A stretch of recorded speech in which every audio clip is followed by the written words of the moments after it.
Hello friends, Patwa study centre channel में आप सभी का स्वागत है।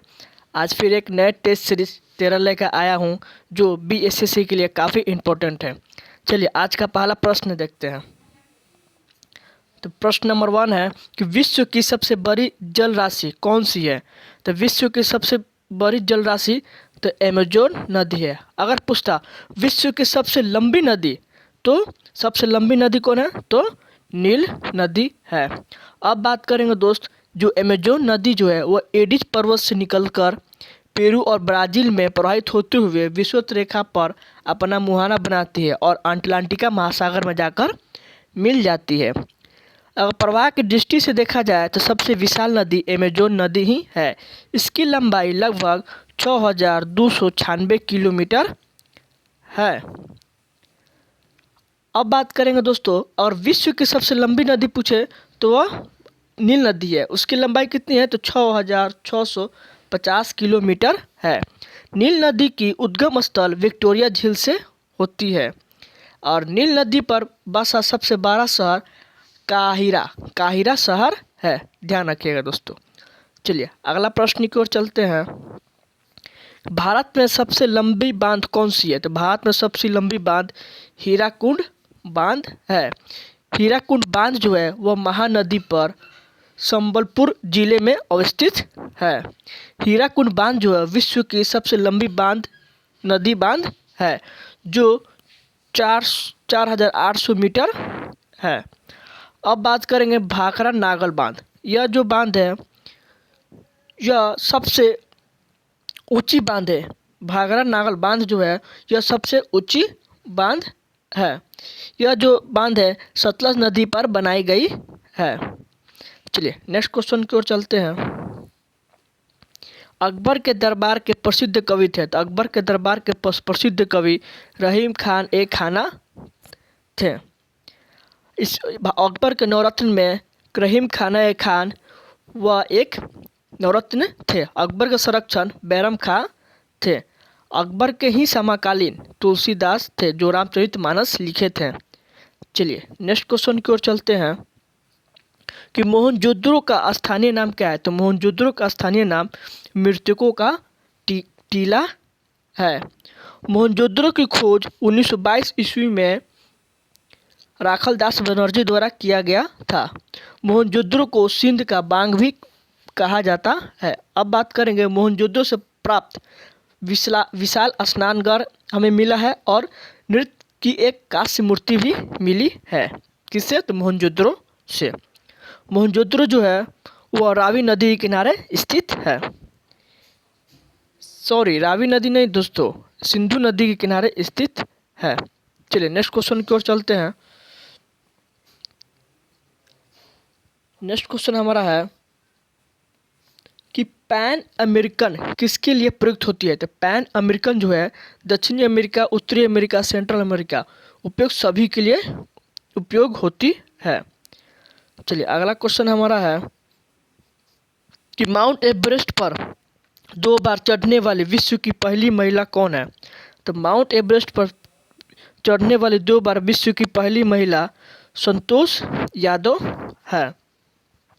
अब दोस्त बात करेंगे कि संतोष यादव सन 1992 ईस्वी को और 1993 ईस्वी को लगातार उसने 2 बार माउंट एवरेस्ट पर चढ़ाई की थी। अब माउंट एवरेस्ट पर चढ़ने वाली प्रथम महिला जापान की जुको तबई थी। अब दोस्त बात करेंगे भारत की। तो भारत की प्रथम महिला एवरेस्ट पर चढ़ने वाली बछेंद्री पाल थी जो 1984 ईस्वी में चढ़ी थी। चलिए अगला प्रश्न की ओर चलते हैं। तो हमारा अगला प्रश्न है कि गांधीवादी विचारधारा का मूल धारा क्या है। तो गांधीवादी का विचारधारा का मूल धारा धर्म और नैतिकता है। गांधी जी हमेशा अहिंसा पर सर्वाधिक महत्व दिया करते थे। चलिए नेक्स्ट क्वेश्चन की ओर चलते हैं। अमीर खुसरो किसके दरबार में प्रसिद्ध कवि थे। तो अमीर खुसरो अलाउद्दीन खिलजी के दरबार में प्रसिद्ध कवि थे। अमीर खुसरो ने बलबन से लेकर मोहम्मद बिन तुगलक तक 8 सुल्तानों के शासनकाल को देखा है। अमीर खुसरो को भारत का तोता भी कहा जाता है। भारत में सितार तथा तबला का आविष्कार अमीर खुसरो ने ही किया था। अमीर खुसरो द्वारा रचित पहला पहला रचना किरान उल सादेन है, ध्यान रखिएगा दोस्तों। चलिए अगला क्वेश्चन की ओर चलते हैं कि धर्म के बारे में यह किसने कहा था कि यह जानने के लिए अफीम है, तो कार्ल मार्क्स ने कहा था। 10 कैपिटल नामक पुस्तक भी किसने लिखा है, तो कार्ल मार्क्स ने ही लिखा है। चलिए नेक्स्ट प्रश्न की ओर चलते हैं कि पतंजलि इसके संकलन के लिए विख्यात है, तो पतंजलि जो है वह योग सूत्र के लिए प्रख्यात हैं। पतंजलि जो थे वह पुष्यमित्र शुंग के दरबार में रहते थे। नेक्स्ट प्रश्न की ओर चलते हैं कि रजत क्रांति संबंधित है, तो रजत क्रांति अंडा उत्पादन से संबंधित है। दूध उत्पादन किससे संबंधित है, दूध उत्पादन श्वेत क्रांति से संबंधित है। अब बात करेंगे तेलहन। तेलहन जो है वह पीली क्रांति से संबंधित है। अनाज जो है अनाज हरित क्रांति से संबंधित है। आलू जो है आलू वह गोल क्रांति से संबंधित है, ध्यान रखिएगा दोस्तों। नेक्स्ट हमारा है कि पोबा रिजर्व फॉरेस्ट किस राज्य में स्थित है, तो पोबा रिजर्व फॉरेस्ट वह असम राज्य में स्थित है। पोबा रिजर्व फॉरेस्ट किस राज्य में स्थित है, तो असम राज्य में स्थित है। नेक्स्ट कल चलते हैं। नेक्स्ट हमारा है कि भारत का मानक समय रेखा किस शहर से होकर गुजरती है, तो भारत का मानक रेखा इलाहाबाद शहर के होकर गुजरती है। भारत का जो मानक समय है वह GMT से 5.5 घंटे आगे है।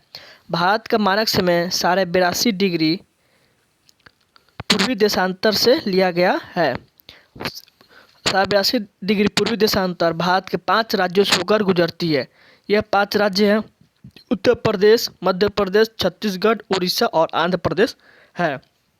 भारत का जो कर्क रेखा है 37 डिग्री वह भारत के 8 राज्यों से होकर गुजरती है। चलिए नेक्स्ट प्रश्न की ओर चलते हैं। हमारा अगला प्रश्न है कि हम्पी का खुला संग्रह किस राज्य में है, तो हम्पी का खुला संग्रह वह कर्नाटक राज्य में है। अब बात करेंगे जो हम्पी जो शहर है वह तुंगभद्रा नदी के तट पर स्थित है। विजयनगर साम्राज्य जो है वो उसी से संबंधित है, जो इसकी स्थापना 1336 ईस्वी में हुई थी। किसने की थी, हरियर और बुक्का ने किया था। नेक्स्ट है हमारा कि भाभा परमाणु रिसर्च सेंटर कहाँ स्थित है, तो भाभा परमाणु रिसर्च सेंटर मुंबई में स्थित है। नेक्स्ट क्वेश्चन की ओर चलते हैं कि भारत में जूट सबसे अधिक कहाँ होती है, तो भारत में जूट बंगाल के डेल्टाई क्षेत्र में अधिक होती है। डेल्टाई क्षेत्र में सुंदर वन पाया जाता है जो जूट के लिए काफ़ी उपयोग साबित होती है। जूट को गोल्डन फाइबर भी कहा जाता है, ध्यान रखिएगा। जूट को गोल्डन फाइबर भी कहा जाता है। नेक्स्ट हमारा है कि नीलगिरी के पहाड़ी क्षेत्र में किसकी खेती की जाती है, तो नीलगिरी के पहाड़ी के क्षेत्र में कॉफ़ी की खेती की जाती है।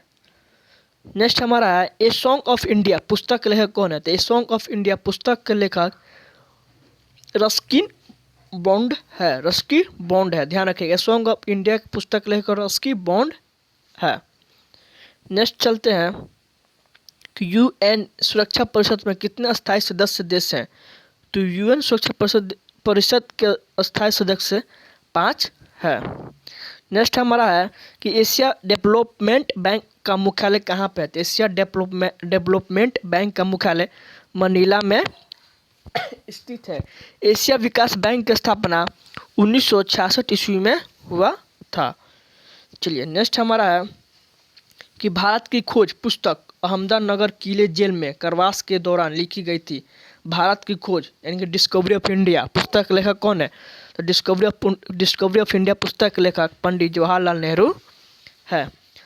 पंडित जवाहरलाल नेहरू द्वारा एक और पुस्तक विश्व इतिहास की झलक ये भी पंडित जवाहरलाल नेहरू द्वारा लिखी गई पुस्तक है।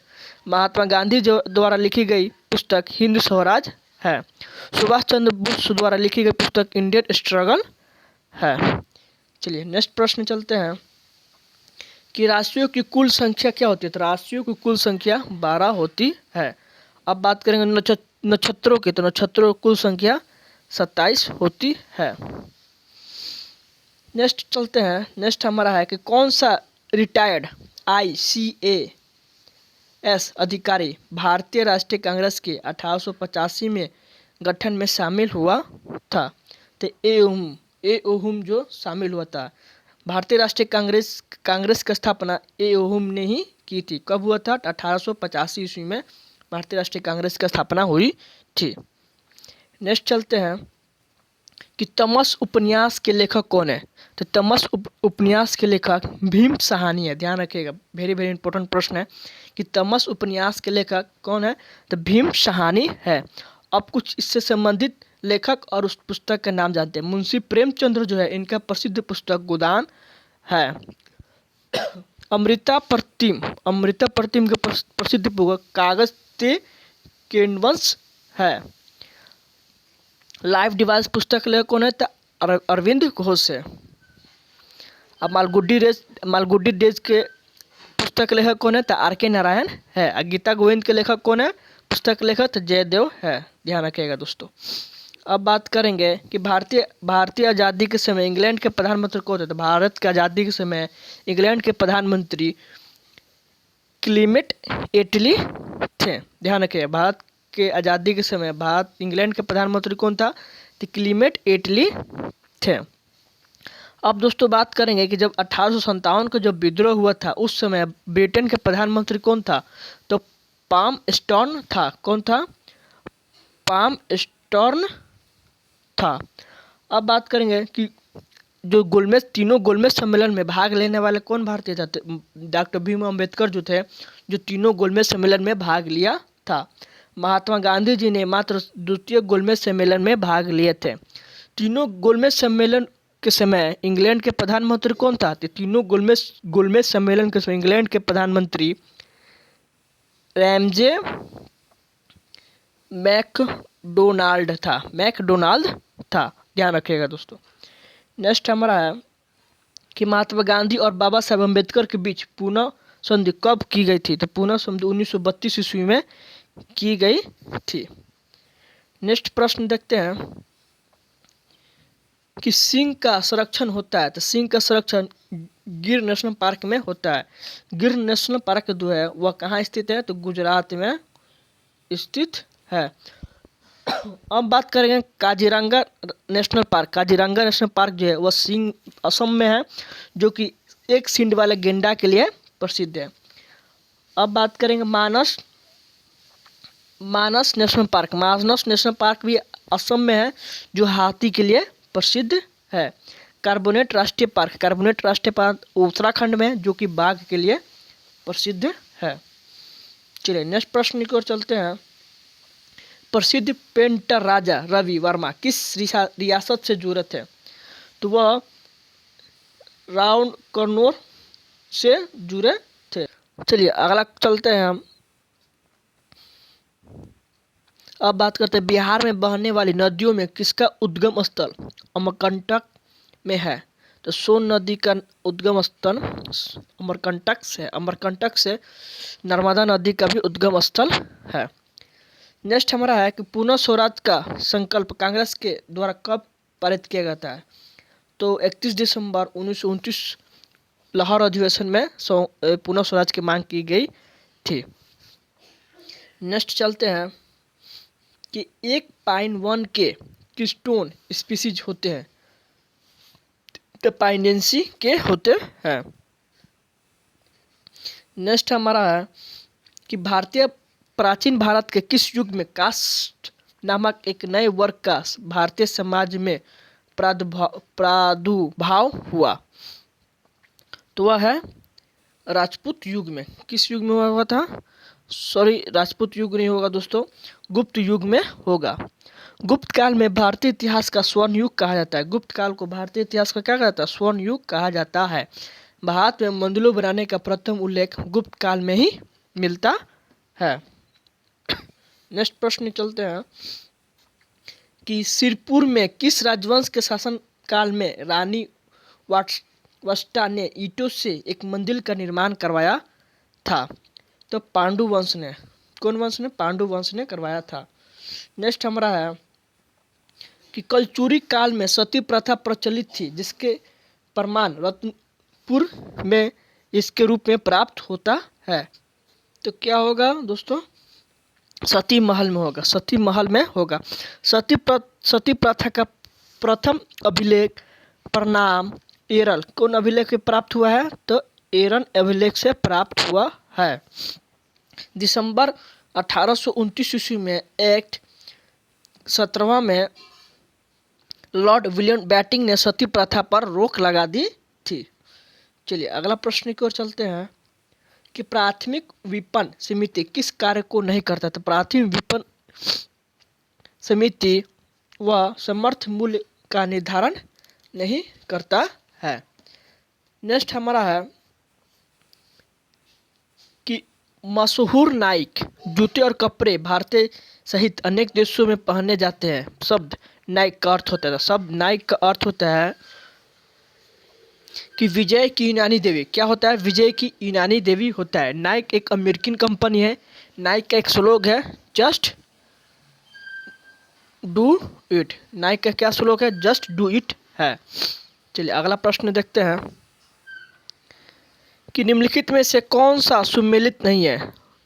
तो निम्नलिखित में से कौन सा सुमेलित नहीं है? तो डी सुमेलित नहीं है। विधानसभा क्या होता है? स्पीकर। यह सुमेलित नहीं है। नेक्स्ट प्रश्न देखते हैं दोस्तों कि राज्यसभा के लिए राष्ट्रपति के द्वारा कितने सदस्यों मनोनीत करता है? तो राज्यसभा के लिए राष्ट्रपति द्वारा टोटल 12 सदस्यों को मनोनीत करता है। चलिए अगला प्रश्न देखते हैं। हमारा अगला प्रश्न है कि डोल उत्सव या डोल यात्रा त्यौहार किस राज्य में मनाया जाता है? तो पश्चिम बंगाल में मनाया जाता है। नेक्स्ट हमारा है कि असम सरकार द्वारा वर्ष 2021 में असम का स्वच्छ सम्मान असम वैभव किसे दिया गया है? ये दोस्तों करंट अफेयर्स है। तो यह रतन टाटा को दिया गया है। नेक्स्ट है हमारा कि टोक्यो ओलंपिक 2020 में कांस्य पदक जीतने वाला शरद कुमार का संबंध किस खेल से संबंधित है? तो वह हाई जंप से संबंधित है। नेक्स्ट है कि 10,000 अंतर्राष्ट्रीय रन बनाने वाले पहली भारत की महिला क्रिकेट कौन थी? तो वह मिताली राज है। नेक्स्ट देखते हैं दोस्तों कि कौन सी क्रिकेट टीम ने सेंचुरियन दक्षिण अफ्रीका में जीतने वाली पहली महिला एशियन टीम बनी है? तो वह है भारत। नेक्स्ट हमारा प्रिंटिंग प्रेस तकनीक का आविष्कारक है। तो प्रिंटिंग प्रेस तकनीक का आविष्कारक गुटेनबर्ग है। कौन है? तो गुटेनबर्ग है। नेक्स्ट चलते हैं कि कौन सी राज्य सरकार भागवत गीता और रामायण अनुसंधान के लिए विकसित कर रही है? तो हमारा है डी पंजाब। कौन कर रही है?